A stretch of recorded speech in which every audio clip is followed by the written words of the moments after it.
Everybody. I'm John Lilly. I'm the Vice President of the Coalition for Canadian Police Reform. The President, Dave Castles, is driving back from celebrating his 50th wedding anniversary in Saskatoon with his dear wife, Mickey. And so I'm opening today, and basically I'm going to provide a land acknowledgement and then introduce our moderator, former Senator, the Honourable Vernon White. We acknowledge that we are on the traditional territories of the many First Nations, Métis, and Inuit whose footsteps have marked these lands for centuries. An important step in reconciliation is our acknowledgement of traditional land. And since we're coming from many different parts of Canada and even outside of Canada, Senator is in Finland, then we can acknowledge territory if we wish for our particular locale. Thank you very much. I met Vernon White when he was still a senator. In fact, it was about 2.5 years ago when we were in a meeting with him and with Senator Bev Busson. And we talked about the Coalition for Canadian Police Reform. And I was delighted to meet Vern. I think he was very, very busy as a senator, but now he's found in retirement time to organize the webinar today. Vern was in the RCMP for a long time, and he policed from the far north to the far south. I'm not sure how far west you got, Vern, but maybe you got to the far east too. Vern subsequently left the RCMP and he was a municipal chief. I just learned today that you were in next door to Peel, and now then you were Ottawa, and then finally retired into the Senate. So welcome everybody, welcome Vern, and Vern will introduce our live attendee, and that's Professor Curt Griffiths from Vancouver, and the video and the audio guests. Thank you. Over to you, Vern. Thank you very much, John. I appreciate that. Yeah, I worked Whitehorse to Newfoundland, actually, and Nunavut. Somebody asked me the difference between policing and politics. I said, in policing, you knew who the criminals were. Today, and I want to thank you very much for attending the Coalition for Canadian Police Reform webinar today, which is focusing on exploring different models of police education to improve policing in Canada. The coalition has looked really at whether or not there needs to be consideration for national standards, a college of policing model like you would have for a college of social work, college of nursing, and other professions. And really, we're trying to continue that dialogue today. I think everybody knows there have been discussions that came out of the Nova Scotia Mass Casualty Commission that spoke about the need for a different style of education/training for policing. And in fact, they specifically pointed at the Finland model as the model that they felt police agencies in Canada or the government of Canada or provinces should look at. So we'll speak to that as well. Today, we'll have an interview that I did with Tracy Green. Tracy Green currently is the executive director of the Australia-New Zealand Policing Advisory Agency, or ANSPA. Previously, she was the executive dean for Charles Sturt University and oversaw a number of areas, but included police studies. It also included the police training program that New South Wales Police utilize through Charles Sturt University in Goulburn. She also ran a number of the different programs for them that focused on police leadership and some of the training models internationally, India, China, as well as Malaysia and some other countries. And she also held a number of professorial positions. Her doctoral thesis was focused on education of policing and, more importantly, I would argue, the professionalization. The second interview that I conducted that will be played is with Maija Ohvo. She's the education coordinator and looks at student mobility, guidance, counseling, curriculum development for the Finland Police University College. The first one will be, we'll start and we'll with Tracy Green. So I'm Tracy Green. I am currently the CEO of the Australian New Zealand Police Advisory Agency, which is a common police service that works across obviously Australia and New Zealand. And our goal is to provide relevant advice to all of our police agencies in relation to a really wide range of issues. And prior to ANSPA, where were you at? So prior to ANSPA, I was a cop in the UK for quite a considerable time. I was a detective there. And then I got an opportunity to go across to Australia and work with Charles University, running a really broad range of policing programs, both across Australia, but also internationally. And at Charles Curt, I think when you left, you were the executive dean or dean of executive studies or something. Is that correct? I was the executive dean of a big faculty called Business, Justice and Behavioural Sciences, which obviously included law enforcement, policing, et cetera, et cetera. Okay. Okay, thanks. Look, Tracy, I've spoken to a number of people who are going to be listening to this about your thesis, and in particular the connection you make in there, I believe, in professionalization of policing. Can you walk us through your thinking around how education can play a part in professionalization of policing or law enforcement? Yeah, sure. And look, I mean, I'll give you a really, I use this as my gold standard example of where I would love policing to be, because I look at other reasonably new professions, because I think that's the place that we need to reflect upon rather than things that have been in place for a very long established time. And if you look at nursing, a really good friend of mine was traveling across to Australia from the UK, and you know, she's talking about the jet lag and all of the other terrors that hit you as you get off a plane after a 27-hour flight. And she turned around to me and she said, "Oh, so I looked at the latest research in relation to deep vein thrombosis, and you know, therefore I wore the travel socks and I moved around and I did this, that, and the other."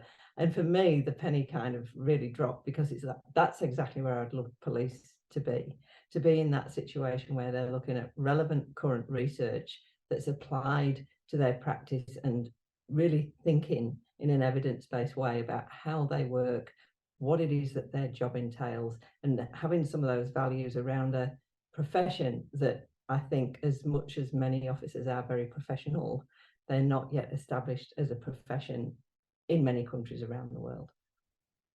Yeah, so the connection education can have to the professionalization of organizations, and in fact, I guess you would argue that it's something that police services should embrace at the same time that governments are embracing when they're trying to make changes.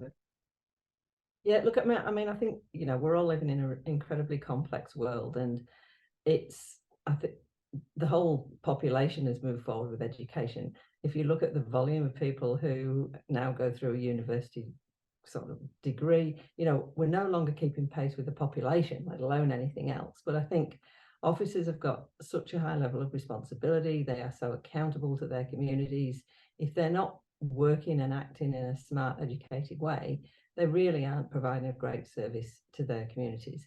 I think that it's a complicated thing, because it's got to be also very practical and applied, and they need to be able to work quickly and make decisions very quickly on the spot because of the nature of policing. And hopefully an education will help them do that rather than hinder them to do that, because sometimes, you know, there's a double-sided argument around the fact that if we create people who want to look at every angle and, you know, are really deep thinkers, then are they going to be able to make decisions which are critical in a very short period of time? So I think that there absolutely is a balance, and it's all about context and relevance. And I think we're learning some really interesting lessons around the world at the moment in relation to how these programs are working.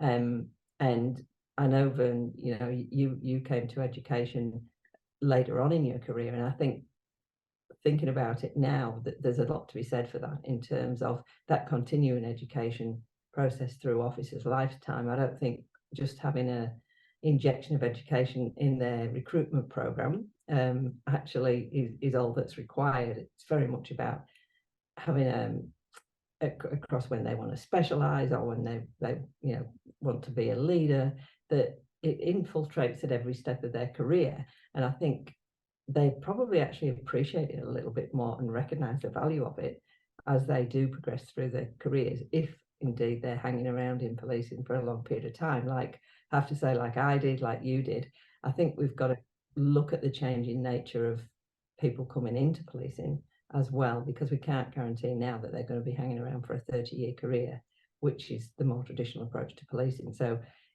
it really needs to be, I think, an education input at a point in time.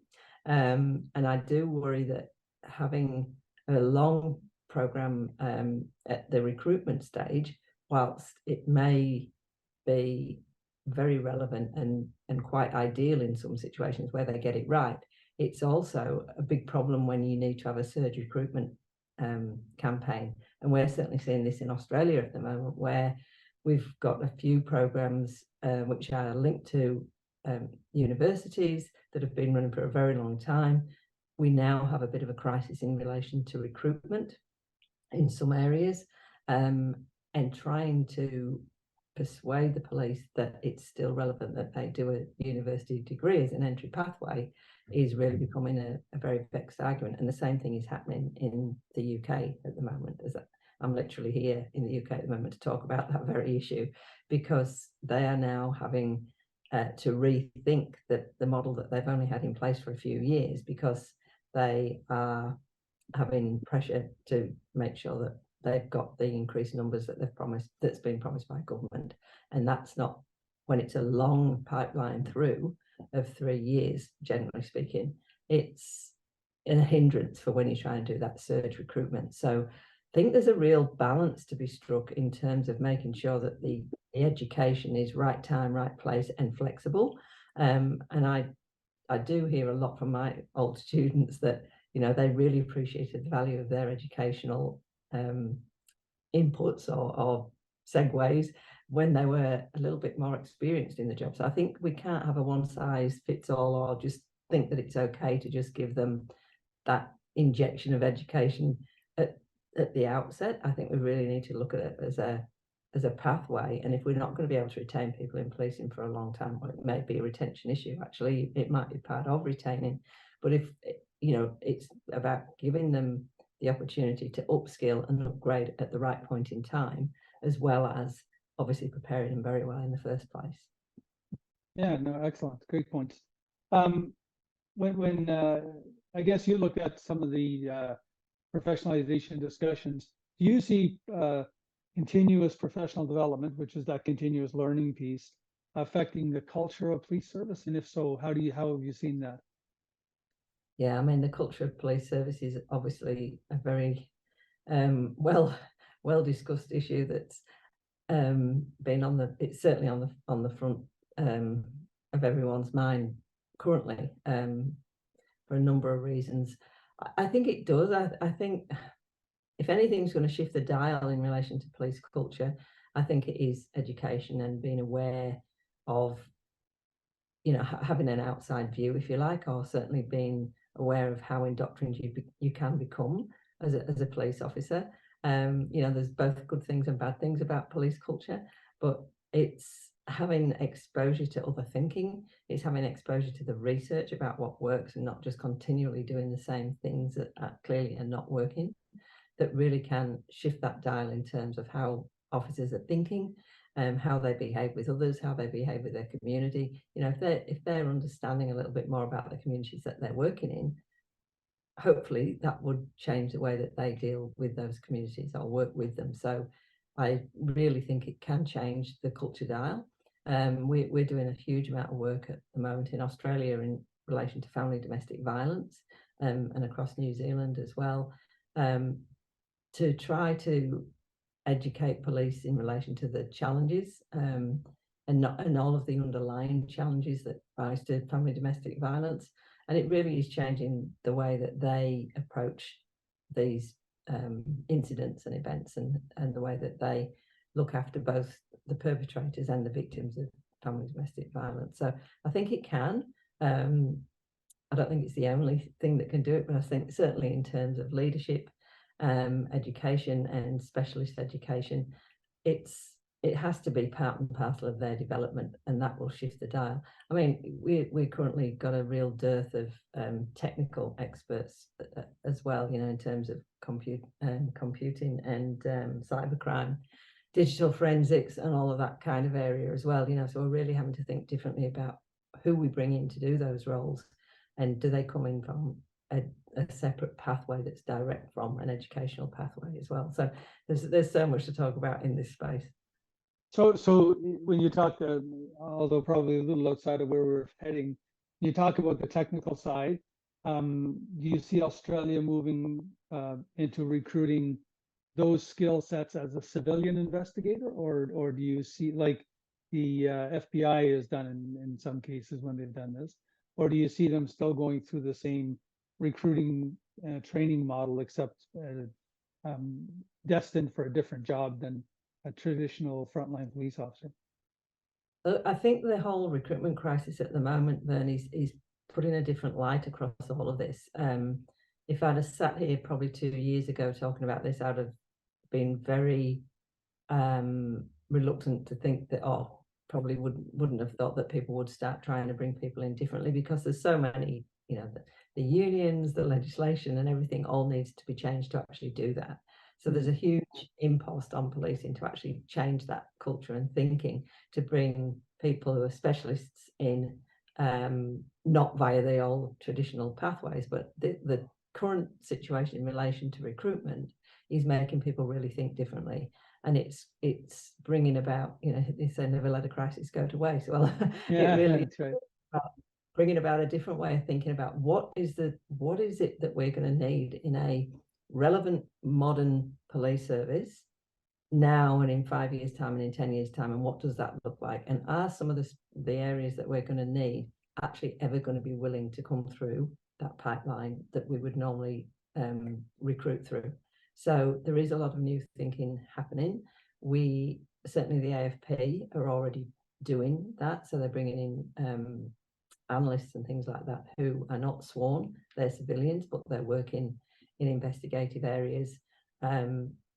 So there is a new way of thinking about it, simply because what's fit for purpose in terms of how we deliver our service into the future. And it's not all frontline officers. That's just not going to cut it. And I think we've also got to look at sort of the generational shifts and who's going to be prepared to actually come through as a frontline officer. Are we going to get the number of people still wanting to do that? And are they going to stick for a long period of time, or are they coming in, doing 5 years, moving on? So you've got to look at that return of investment as well. So it's really a complex, very changing dynamic at the moment that is probably post-COVID being accelerated in a way that we probably wouldn't have seen pre-2020.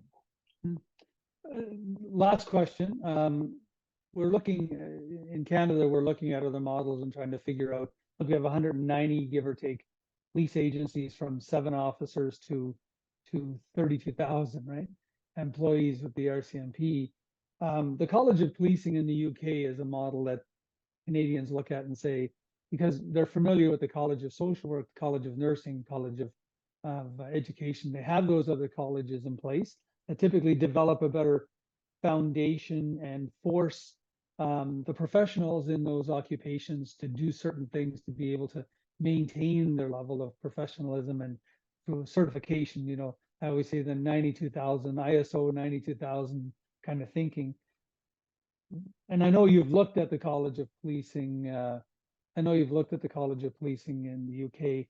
What has worked and what hasn't worked, and what would you do differently in your mind if there was something to be done? Bearing in mind, I'm meeting with them this week. I better be careful, haven't I? And yeah, I'll tell you what, I won't play this till after your meeting. No, I'm joking. No, we get on very well, and we cross share ideas a lot. So I think, look, they've really upped the ante in terms of the education pathways coming into policing. They do have a range of different options around that, but I think they're about to announce that they're going to also still have a direct entry approach, which is kind of going backwards a little bit. And again, it's around the squeeze in terms of recruitment and getting the right number of people, the right profile of people, the right breadth, depth of demographic to come into policing. So they're having to reflect a little bit on how they're going to do that, and they are talking about having a direct entry pathway in again. So again, it kind of shifts all the time, which if I put my university hat back on, that creates a big problem for the universities, because when they're working with police and they're constantly having to shift their requirements, if you like, in terms of numbers and to meet government promises, it does create problems for the universities, because one minute they've got a pipeline coming through of a, you know, this is the way that this policing is going to go, but then if they keep shifting that, obviously that creates a bit of a burden on the universities to somehow maintain programs that one minute we've got 400 students in it, the next they might be dropping down to 20. So if you look at it from both sides of the fence as well, you need a really strong partnership with the universities to maintain that during the tough times. But I think the college has done some things really well.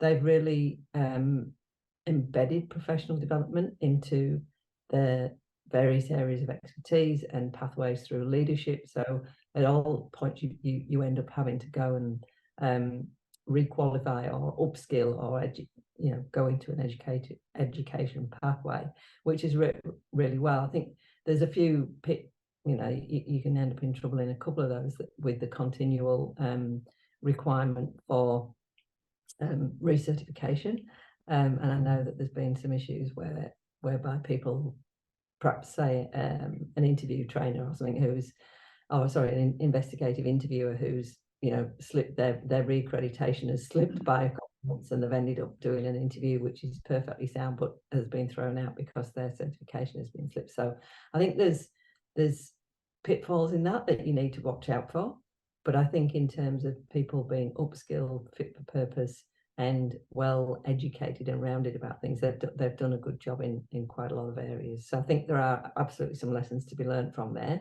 but also some tricky pitfalls that you've got to keep away from as well, because you don't want someone who's highly skilled, highly trained, but not able to go into an interview room simply because their current ticket to practice has expired. Yeah, it's the same kind of thing as a firearms officer, but I think that's probably more important than your lifelong skills as an investigative interviewer. So there's both great practice in there, but there's also some things that they would acknowledge that they got wrong that they're now fixing. Kind of correct. So do you see them going? I mean, I can see the issue. I mean, I remember the investment that been at your Charles Sturt University's Goulburn campus and the investment you had in there. If all of a sudden they said, okay, instead of going there, you're going to do a 13-week program at one of our facilities in Sydney, and you'll be a police officer because we can't afford to put you in to run shortages, understandably, but at the same time, how do you recruit people to the university, which means your investment's gone, the university relationship with the police service starts to falter. So I can see how that could be a real problem. Do you see the UK, and to be fair, Australia, if you do start to slide on the education side, that you'll actually have educational inputs throughout the first 5 years of a career, or how do you see making up that difference? Or do you think they're just going to, because it's an exigent circumstance, they'll ignore it? I'd love to think that they've thought that far. I'll find out this week whether they have or not, but that's what they're going to have to pick up. You suddenly need this surge capacity, you need a quicker pathway in. And sadly, policing, we do this, you kind of fix the problem, because that's what we've been, that's what they've done all their careers. So they kind of fix the problem, but then it really is an opportunity to think, but okay, if we do this, how do we make sure that they're getting that depth and breadth of thinking as they then go through their first 5 years? And I think, I made this point the other day at my board with all of our commissioners, and we're brainstorming, what we can do in relation to recruitment. And I said to all of them, we're really the wrong people to be asking this. We're all too old, and we need to. And a lot of my staff in my current role are under 25, and they're the ones that we need to be asking about what we should be doing in relation to policing and education. They're all highly educated and in areas around criminal justice, and they would not consider a career in policing. Mm. So Interesting. it's really interesting, and my thinking around all of this has had to shift quite dramatically, and in the last couple of years, because they really are not joining now and expecting to be there for a very long period of time. I know things are similar in Canada because we had a delegation visit us only a couple of weeks ago, and they're experiencing similar issues as well, and trying to grapple with the expectations of the people coming into the workforce currently, and they're different, and we need to engage with them. We need to use our educational brain and talk to them about what it is, and not just write them all off as being, young people who don't want to do policing.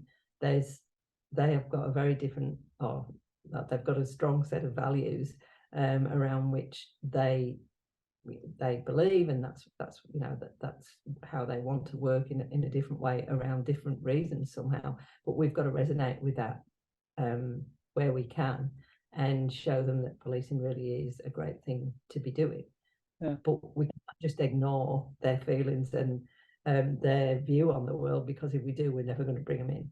So I think we have to shift a little bit at the moment, and then look at how we can support them with an education that might be a lot more about point in time, rather than a 30-year career development of educational inputs, because how many of them are actually going to hang around for 30 years? So there's a huge amount of but it's no good us putting something in place now around education that will fit a traditional 30-year officer if they're not staying for 30 hours. Not staying for 30 years. It's a little bit. So it's a vexed problem. But I absolutely believe that the more police officers are exposed to, in terms of different kinds of thinking, researching their own world. I think I've always been a massive advocate of police, researching about police as opposed to having the research done to them, and bringing that evidence base about their own profession or professionalization to their thinking on a day-to-day basis is the gold standard for me. Okay, excellent. Interesting commentary from Tracy. She's been engaged in policing as a police officer in England, and then in the education side of policing for a couple of decades, predominantly in Australia, although has a good understanding of Canada since about 2006. She's been working to roll out the Charles Sturt University undergraduate, masters, and some of the doctoral student programs across Canada. There's probably a few hundred graduates that are currently involved in policing in Canada who have a degree in one of those areas. So she certainly has an understanding and has taught a number of programs, as well as guest lectured at the Canadian Police College on a couple of occasions. So I think she has a good understanding. And I also think she probably brings a lot more clarity in some ways, but fog in other ways about what's going on in policing and some of the concerns that every country seems to have right now when it comes to recruiting and how they're going to fix it, whether that's the solution like the Premier of Ontario suggested by reducing the education requirements, when in reality, I think, and I'm sure there are people from Ontario will say that probably Ontario is not meeting those, as they're not firm requirements anyway. A number of people have not attended university prior to becoming police officers. But I'm not sure if anybody has any comments or questions they would like to ask. If so, I'll let them jump in now. Well, Vern, I find that very interesting. She says training for the point in time, not for a career. And we know that young people today entering a career are not planning on permanency, unless I guess they are really get absorbed in it. I think what she's suggesting there is not dissimilar to probably Armand Labarge, I think, is still here. He would probably speak to it as well. Not dissimilar to my own career, where I decided at 7 years service, I was going to start a degree program. And, at 17 years service, decided I was going to start a master's degree. And so I was looking for what I felt my needs were. Yeah, I agree, Ver. And what I would like to see police services in Canada and across the world do is more to encourage current members that don't have degree programs to continue to pursue post-secondary education. And at York Regional Police, what we did was we offered rebates on tuition. So we at one point in time were up to as high as 100%. Then I think it was scaled back to 80%, depending on the type of course that you were taking. And we were really inspired by the number of officers that were, and civilian members as well, that were actually engaged in post-secondary education, and many of them went on to complete degrees. And as you said, not just baccalaureate degrees, but degrees at the master and the doctoral level as well. And I think that that's inspiring. So if you do come into the service without a post-secondary education degree or diploma or certificate, at the very least you can be encouraged and financially assisted in pursuing that while you're on the job. And as well, Vernon, I mean, our officers were on 12-hour shifts, so there were opportunities for them to study, certainly study at a distance, education, which has become the norm as well. So from that perspective, universities and colleges are making it very easy for police officers to actually engage in those types of studies. Okay, go ahead, Curt. You had your hand raised. Sorry. I guess when we talk about education, I guess the question that I would raise is to what ends? I mean, if you can have police officers are educated all the way up to the PhD level, but if they're responding, you know, if they're short-staffed, under-resourced, and spending their time responding to mental health calls every day, how can we create an environment for those frontline officers, or even in the investigative sections, to put that education to use? I think that's a huge issue. So the question I would ask is, again, as a university-based person, is to what ends? Are we making assumptions that a person with an MA is going to be a better police officer? Well, we have to put them in a position to be effective. We have to put them in a position to win, so to speak. And I'm not sure that education in itself is necessarily going to be effective if we don't, we don't create the opportunities for them to be successful. Interesting. I don't know if you saw, Curt, the recent decision from the London Met Commissioner, who has notified his health authority partners that as of September, he will no longer respond to mental health calls that don't require a criminal investigative element. For exactly that reason. He's saying my officers don't have time to do police work anymore. 21% of their calls for service are mental health calls. One call every 4 minutes, one response every 12 minutes, and each call averages 4 hours of police officers' time. So, and over 90% are non-criminal in nature. Exactly. Those statistics are identical in Canada. Well, they're even higher. And the RCMP detachments we're working with in British Columbia, it's 52%. There you go. Yeah. So nothing to do with enforcement whatsoever, but why are they responding to it? Because the provincial governments don't come to the table with mental health teams, and so everything gets downloaded and defaulted to the police. And I think that has to be addressed. I agree. It was interesting to see the UK commissioner say that, the Metropolitan Police Commissioner say that. I think one of the things that police in Canada have to do is draw the line and say, we're not doing this anymore, and force the provincial and territorial governments to come to the table with resources, because right now, as we all know, it's all being downloaded on the officers.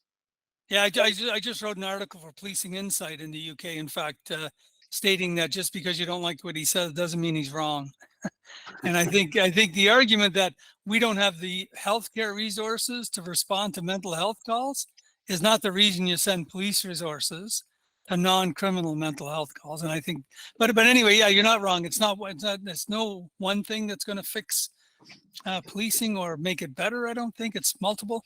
And I think Armin's points about, that education continuous throughout an officer in particular, so a sworn officer, but an officer's career is probably well suited to improve the capability and capacity of policing.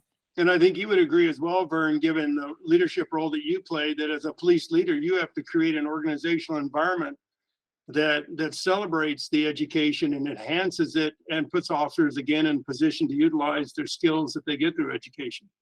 Yep, absolutely. I'll move straight into Maija's presentation, or did you want to do a little intro at this? Yeah, just again, this is Maija Ohvo. She's the education coordinator for the Finland Police University College. Her talk will focus on the structure they use and what they believe is the importance and the continuous changing. They look about every 18 months, they look at their full education program for policing. before they decide what they will do a year later for their program, and not uncommon in Finland in the police education and education overall, that they don't wait till it's broken to fix it. They're looking to change it and improve it. So I think people will find her interesting, and then we can have a little discussion afterwards. Thanks. Okay, thank you very much, Maija, for joining me today. I wonder if you could just walk through what your job is currently, and a little bit about the education system for police officers in Finland. Sure, thank you.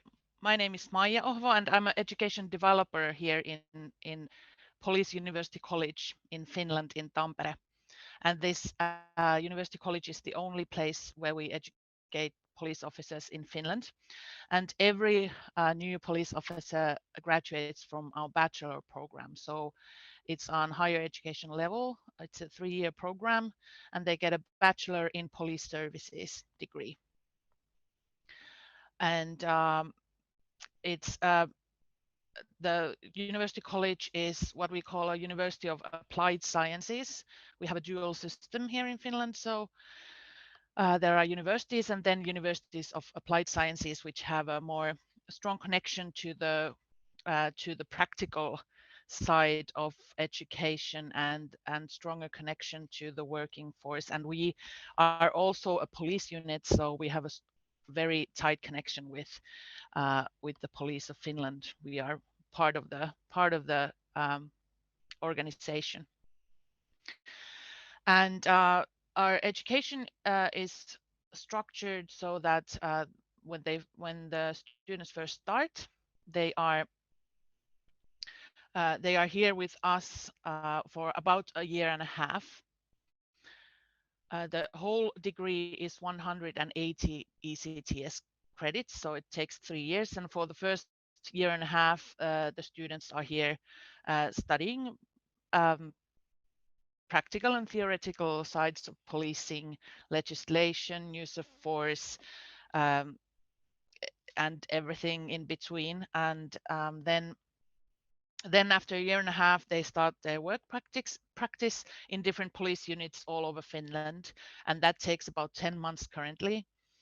And then after the practice period, they come back here and finish their studies. It takes a few months after the practice to get their finished degree, and it involves things like thesis writing and then more education on things that go a bit deeper than just the basic policing.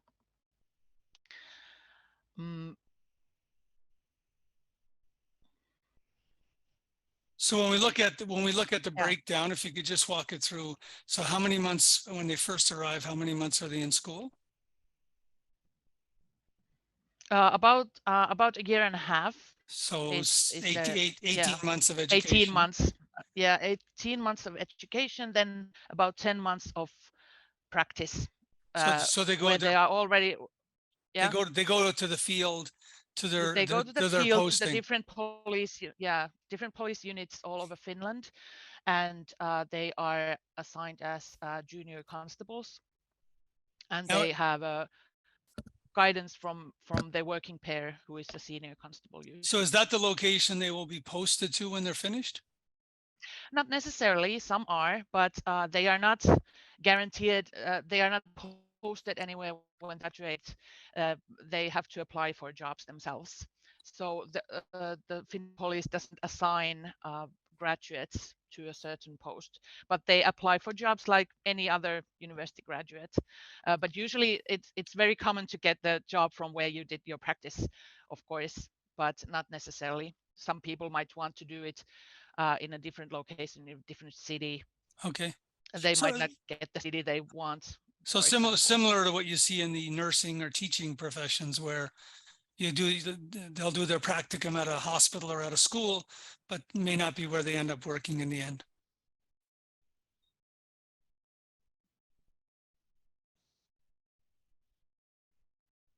Yeah, pretty much exactly the same. here as well with all professions that have like extended or a long practice period within the studies, they usually get the practice place assigned for them, but then after they graduate, they are wide open to apply wherever they want to. So in total, so I take it takes them about 3.5, 4 years to complete their degree. Is that correct? It's 3 years. It's 180 ECTS credits. So it's a 3-year program, but usually they graduate a bit faster. Most of them do it a bit quicker because they are eager to get on the field. But yeah, 3 years is the target length of the degree. And what is the cost? I realize that education's free in Finland. What is are there any costs associated, or do they receive a stipend when they're in school or anything like that? The Finnish system, in the Finnish system, you get like a student allowance, at least for your first degree or a certain amount of months. So they can use that. So the cost is like the cost of living, like any other university student, really. The studying itself is free, but then you are responsible for your costs of living, of course. So it's the same as in any other profession. Okay. Or any other higher education institution. And is it a polytechnic degree, or is it a typical like a polytechnic or University of Applied Sciences? Right. Okay. Interesting. It's similar. It's because we have a dual system here with universities and universities of applied sciences. So this is like a polytechnic would be the English word as well. Okay. Interesting. So when did you adopt this model? Has this been ongoing for a while, or? It's been almost 10 years now. 2014 is when we started giving out the bachelor's degrees for like all the new police officers. So the basic police training in Finland has been on the higher education level since 2014. So it's been almost 10 years now. And you also offer a master's program. So if a student decides they don't wish to go to work after their degree, they can stay in school and complete their master's degree. Is that correct? No, actually, the master's degree is in polytechnics or universities of applied sciences. You can apply for the master's degree after you have some work experience. So you need to have 3 years of work experience before you can apply for the master's degree, which is a leadership program here. Our master's degree is for higher leadership of the police. So in essence, they would at the end of their first degree, they will have a year, give or take, of experience. At least 3 years before you can apply for the master's program. So then they will go to work. Is that experience, must it be in the field, or can it be doing something else? It has to be in internal security. Okay. So police or border guard. Border or something else. Okay. Yeah. Interesting. Well, so I noticed, I was looking over your curriculum for this year. There's some changes this year. What changes have you implemented for this year?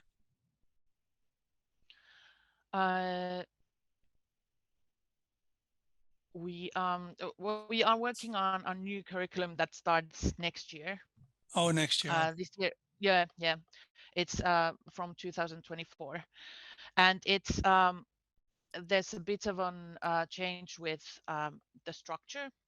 It's still like 18 months of studies and then the work practice, but it's organized a bit differently, and there's a bit more emphasis on things like communication, cybercrime, kind of these new things that we want to implement in the degree.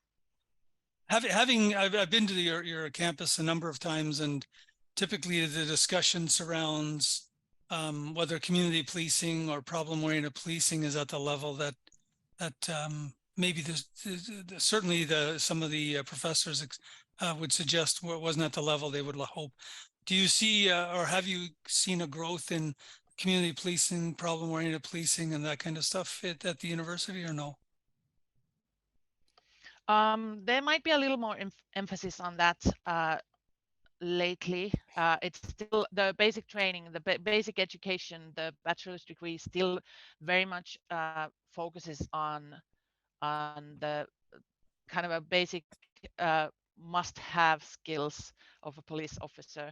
Community policing is there, is part of it, and we talk about preventative policing also, and the students have to engage in those kind of activities as well, like school visits and things like that. But I think I don't know what to say exactly. It's we want to focus on it, yes, as well, because it's an important part of policing duties as well. Folks, I hope everyone could hear her conversation. She focused mostly on the manner in which the education system is developed and how they roll through it. As I noted in the beginning, they make changes almost continuously. They have expressed concerns around the lack of focus on community policing and problem-oriented policing when I've been there, and feel they should enhance that. Is really, I think it's focused more on the community of the manner in which people operate in Finland, in the fact that very few people are volunteers, very few people are engaged in the community in the manner in which we see in a country like Canada. So it's the same with policing. You see very few police officers volunteering their time, don't see themselves connected. I've been to community strategy meetings in Vantaa, which is just outside Helsinki, and every profession will be there, but the police don't attend the event, even though I personally called the chief to invite them. So I do see that as a challenge they have, but from an education perspective, I would also say that I think they have figured out, at least in part, how education could be enhanced for policing. Curt, do you have any comments? Well, now back to my initial comments, I think, how do you want to leverage education? If there's, and I know we've had this discussion, you and I've had this discussion before about the lack of a community policing and community engagement model. One would hope that they would leverage their educational framework to make that a really core component of what they do, as Canadian police do. But again, maybe it's cultural, the term, in terms of community engagement generally, I'm not sure. Yeah, certainly I've seen it, and I know I volunteer with a group, the group I volunteer with in Vantaa. Probably I'm the only one there who is not a paid employee engaging and developing a strategy around new migrants or immigrants coming to the country and trying to enhance their engagement practice with the community rather than segregating them, and seeing some of the problems that you see in places like Malmo and Stockholm currently, who are about 5 years or 7 years ahead on some of their immigration migration on that track. So certainly they're trying to alleviate some of those issues, but the lack of engagement, I think, is a cross-sectoral issue, not just in policing, but you certainly see it in policing. Vern, I recall you saying in a previous conversation that the officers, there are multifold more applicants to join the Finland College than there are positions, and that's a great place to be in. Yeah, there are, but understanding it's a different nobody becomes a police officer by graduating. So they're not sent there. They're not hired as a police officer or hired as an employee and sent to school. They're treated exactly the same way teachers are. You go through an application process, you write your exams, maybe interviews, you meet a standard for policing, of course, and then you attend a university. During that university, like they do with their teachers, when they send them out to do practicums, and they do with their nurses, they send those police officers out to do practicums in the community for an extended period, for up to a year. But at the end of their education, they have no promise of employment. In fact, they start applying for positions across the country. Now, many of them, when her and I spoke, a large percentage will get a job in the place that they volunteer, or they did their practicum, predominantly because they apply for places they know they're going to be openings. So they'll end up in those locations. So that, but there is no guarantee. And I know of one person specifically who did not land a position as a police officer because there were cuts in the final year of the education program. There were cuts, and they can't go on to the master's without having a number of years of experience, either in border security or in policing. And the border security program is run at a separate location and separate from the policing education program. So, So but they have no shortage of applicants. They have probably 4 or 5 times more applicants who are on the list to try and get into the police school than there are people who are accepted. Yeah, well, thanks, Vernon. Oh, John Robin asks, would be interested in hearing more about the content of leadership training they are providing for those who qualify. Also, how they select those who receive the training. Yeah, if you send me an email, I can share with you their curriculum. Actually, I have a copy of their curriculum. Who'd you say it was? John Robin? Yeah. Yeah, you can send me an email. I'll send you vernwhite@vernwhite.com. And I'll send you a copy of the curriculum for the master's program. They can apply directly, but I do know they're more likely to get into the program if they're recommended by their detachment staff superintendent or superintendent. So here in Oulu, where I am, it's about 200,000 people, and we have a staff superintendent who oversees policing here. And yeah, thanks, John. And they actually will recommend people for the master's program.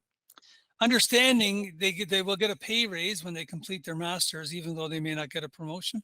So education also does bring forth a higher salary if you do it on your own. And I know there's a university in Helsinki called Lauria University, where a number of police officers take programs specifically to try and increase their salary structure. I'm sure for the education as well, but they will also see an increase in their salary if successful. Bern, are there pracademics in Finland? Pracademic, so a police officer who is also taking a university education at the same time. Those people are probably longer in the tooth from a service perspective that are doing that than the newer ones who are now going through a full degree before they become a police officer, and then trying to see whether or not they can get into the master's program. So not quite the same as what you see some of the folks like Armin and others who have, used their practical experience and their educational experience and let it mold their career, which is the model I like. But so it's not quite the same, particularly now in Finland with the requirement that you have to be a graduate of the police university college. Yeah, thanks. Do you want to move on? Yeah, we can move on. Curt, if you'd like to talk a little bit, if you don't mind, about your Sure. perspective. I'm having known you as long as I have, I know it could change. Thanks, Vernon.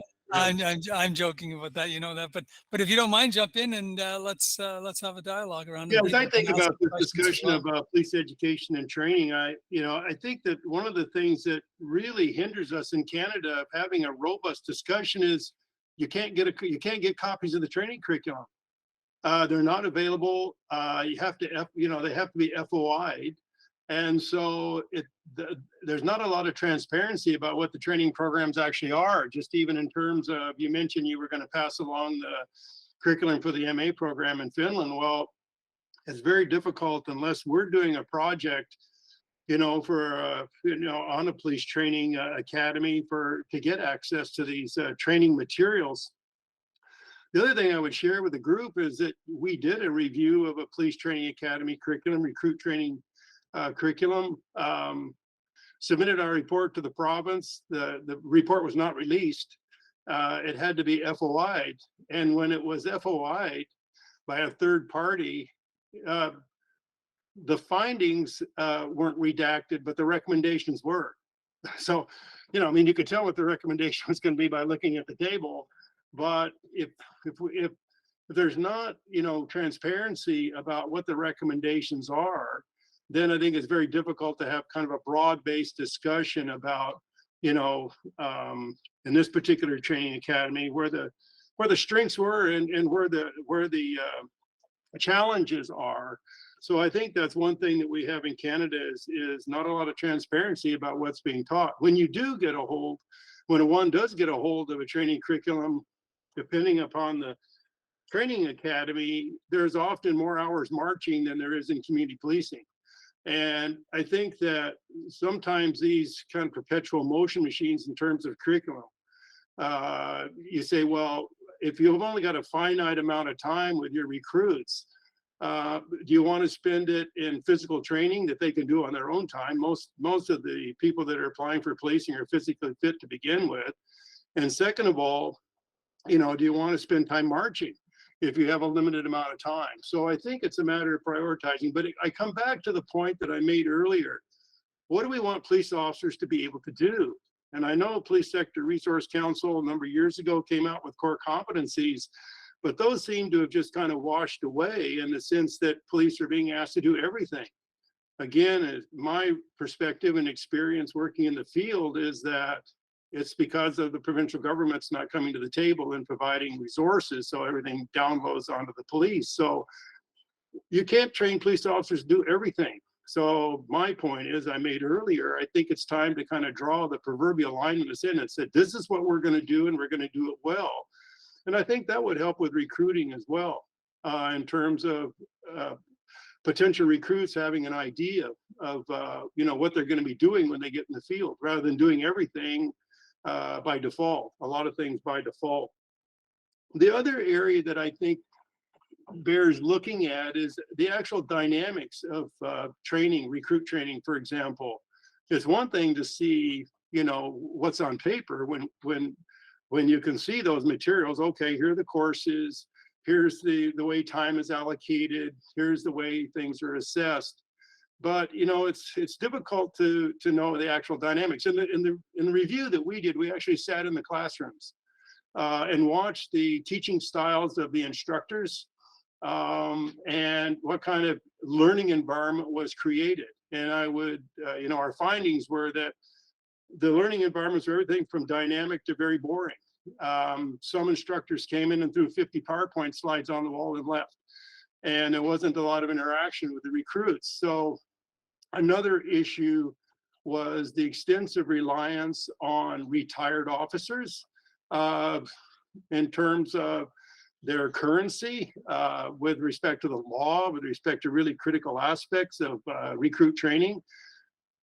That led us to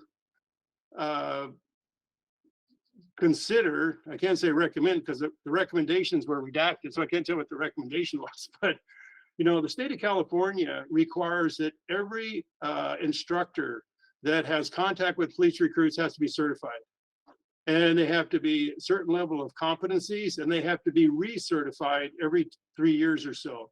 That is something I think could be a core area for, you know, the reform of police training in Canada, to require instructors in the academies to be certified.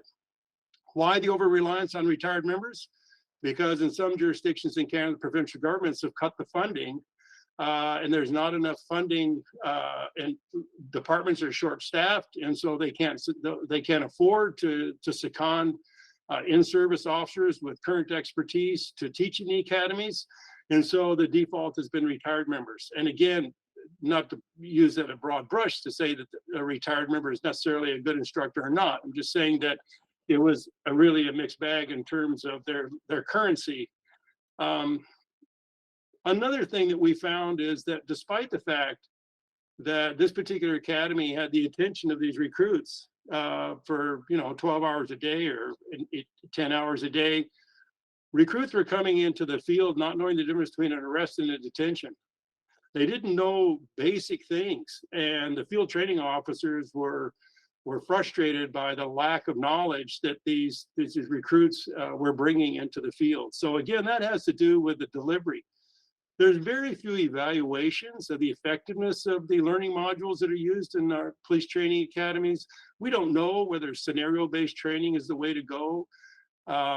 Certainly it could be done, but it hasn't been done. So those are the the things that I think that, strike me as the areas that we'd have to look at in terms of, improving police recruit training and, in terms of the actual delivery aspect of it. It seems like every single report that comes out, every single commission of inquiry has a cut and paste paragraph that says more training for police. Well, that's good to say, but again, if you look at the provincial governments don't provide additional resources for officers to get that training.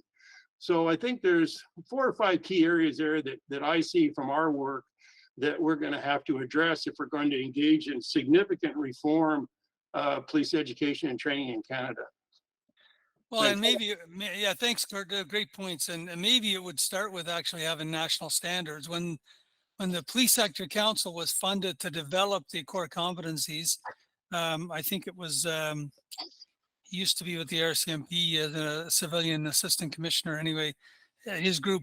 When they first got funded for that, the whole idea was that we would look at how we could standardize policing across Canada. Yet we have not had a government that's willing to step into that and state, understanding that the responsibility would still be provincial to meet those standards. I do think, like we have done with other occupations, there is an opportunity for the federal government to state that we would like to have a standardization of what a police officer would look like in Canada versus what they're doing now. So I think the standardization of policing would be helpful. And even if they only went to the point of saying, look, we can't force a province to adopt this, maybe some provinces wouldn't, but this is what we're recommending. And like an ISO type of thing, this would be the accepted standard that you have across Canada. Some provinces decided not to, then they might have difficulty accessing new funding that comes from the federal government. But I think that would be a start. We can't even get a government to have that dialogue, even though the FPT, federal, provincial, territorial partners, meet 4 times a year in relation to criminal justice and policing issues. So Wasn't that the idea originally of the Canadian Police College, at least on the specialty areas, is to have that standardized training for officers from across the country? Wasn't that?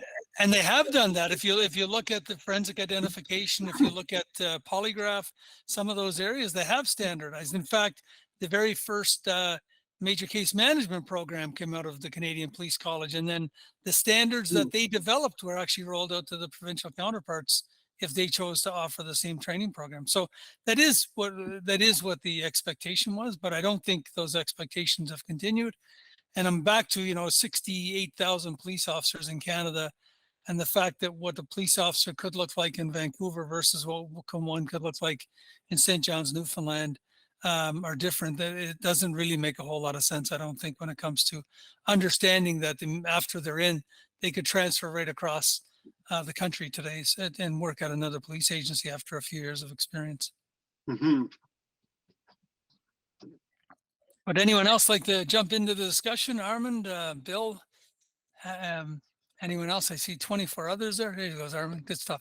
Yeah, and just to pick up on Curt and your points as well, Vern, it's very fragmented across this country as far as training goes. And that's not just within the police academy. It's not just within Ontario Police College or the Atlantic Police Academy, but it's also within the universities and the colleges that are providing training to future police officers and to some current police officers as well. At my university, Trent University, we developed a program called Police and Community Wellbeing. And I know the University of Guelph has a program that literally gives a graduate a university degree and a Guelph Humber College program diploma or certificate as well. And those programs are operating in isolation of each other, sometimes in competition with each other as well. And Vern, you mentioned, and Curt, you mentioned the Canadian Police College, and I applaud some of the work that they're doing in some of those very technical programs, and such as scenes of crimes officers, forensic identification, polygraph, and some of the explosives. Some of those things are tremendous, but they've been, I think, all over the map as far as leadership program for senior executives and what have you as well. I did the EDC at CPC, and quite frankly, the caliber of the instructor wasn't where I thought it should have been. And somebody mentioned qualifications for instructors, and that doesn't just apply at Ontario Police Colleges. I think it should also apply at community colleges and universities as well. So that you have people that are, instructing and training, for potential police officers that have the requisite knowledge, skills, and abilities to actually teach those courses and programs.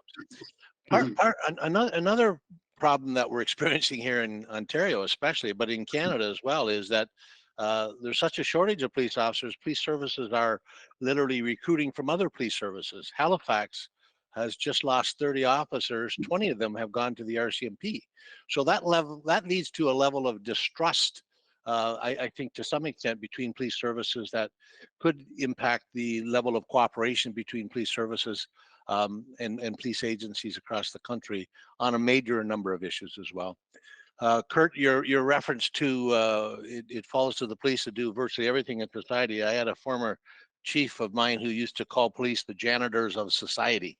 And literally they were responsible for cleaning up all of the messes that are left behind when governments decide to eliminate a program, and ultimately led to something that was occurring on the streets that the police ultimately had to deal with, and they were ill-equipped to deal with it, but they were expected to deal with it. Mm-hmm. Yeah, and those decisions have impact on resources that often aren't considered, and policy or new training requirements that seem to be churned out from provincial police service offices on a daily basis. It's just this endless stream of, you must do this, you must do that. Well, there's no time and resources to even catch up and do those things. So I think that's a challenge as well. And often the times there's no funding attached to it. Well, that's what we saw with the mental health issues, right, guys? At the end of the day, police officers have been saying for 20 years, we need more mental health workers in the community.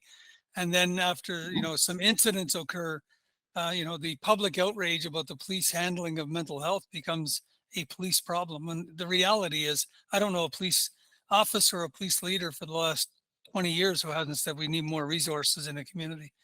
And instead, what we see governments inevitably do come out and offer, 1,000 officer program, but don't complain about what we have you doing, right? Continue to pick up every ball that drops on the ground. Mm-hmm. We used to do block training at York Regional Police, and of course you had to do annual requalification training, firearms, use of force, and then you had to do, I think, every 2 years police pursuit training. So that leaves precious little time for some of those tougher academic subjects that need to be taught as well. And it was always something had to give somewhere along the line, and you had to do whatever you could as far as in-service training in a non-classroom type of setting, and oftentimes it wasn't as effective as you'd like it to be. Yeah, great points.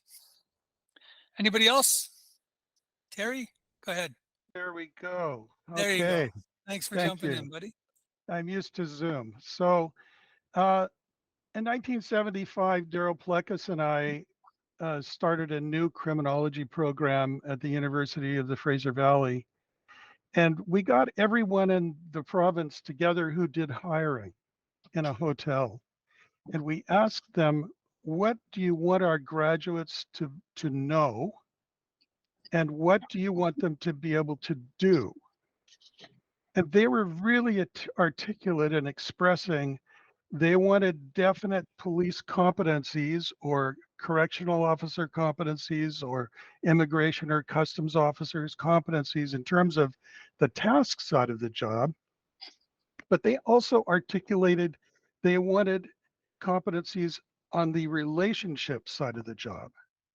And so we designed a curriculum and implemented that curriculum now for 45 years so that students were required to go through interpersonal skills training, self-management, problem solving, and relationship development at the team level and team leadership level. So they had to pass those courses in order to go to a field practice where they got evaluated as to their competence in those courses so that they could pass their degree. If they didn't pass their field practice, they did not pass and get a degree. So what we've found after the Ministry of Education has reviewed the outcomes of this practice for all these years is that our graduates have gone out and have had more success in getting promoted and had more opportunities for advancement as a result of the skills that they had, the relationship side of the skills. And that's what the people in the field have told us for decades, is that they prefer to hire students who have emotional and social intelligence skills, who have interpersonal skills, who have the problem solving skills under their belt. So we just finished publishing the 4th edition of our Every Officer is a Leader book. And I'd like to share that with anybody who wants to have a copy. If you circulate the flyer that I can send out to you, Vernon, or you, John, then you can order an examination copy and you can see what those competencies were that all of those people who did the hiring in BC told us in 1975 that they wanted, but we've verified those competencies over the years that they keep wanting those skills. And essentially they're self-management, interpersonal communication, problem solving, and team leadership, and organizational leadership, and community leadership.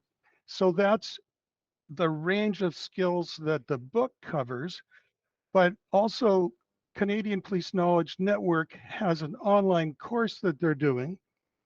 And we have the same video-based course in the United States that's been approved for university credits, 6 university credits, transfer credits to 1,700 universities. So I just think, I'm not wanting to sell this, I'm just wanting to offer this idea that relationship competencies have been the missing foundation, the missing link in most police training. The task side of the job has been well trained, possibly even overtrained. And one of the things that I have challenged police trainers to consider, and especially decision makers in training academies, is that if we spend as much time training officers in interpersonal skills and problem solving skills for community policing as we do training them to shoot on the range, we would be better off and have a more balanced curriculum. So that's my 2 cents worth today. That was more than 2 cents, Terry. Thanks. It's just our best shot at offering what we've tried to build over the years that is having some traction and actually is revealing that there's some value. Well, I think, Curt, you go back to the study you did in with the RCMP in Nunavut back in the early 90s, and you looked at what the community and the police officers that you interviewed, and you interviewed officers from, I think, 3 decades. Does that make sense? All the way back, longer than that. Yeah, back to the 40s when they had the original ones in there. Yeah. So 5 decades of officers, and right across the board, the importance of those soft skills, we would call them often, although extremely important skills, were the ones that seem to come to the forefront, not the hard skills that we typically focus most of our attention on. Yeah, I've been kind of a reporter rather than a designer, and the people that I got together as a team were cops and correctional officers to help write the book, to provide all the field examples. I was kind of the reporter of what I found in the interviews and the connections that I had with so many different police officers, especially in the last 25 years of my career as a professor of leadership, where my graduates were contributing to the book because I had the connections with them and they were coming back and writing chapters even in the book. Okay, I'm not sure if we have any other questions or comments. If not, we're good, John? Yeah, that's good.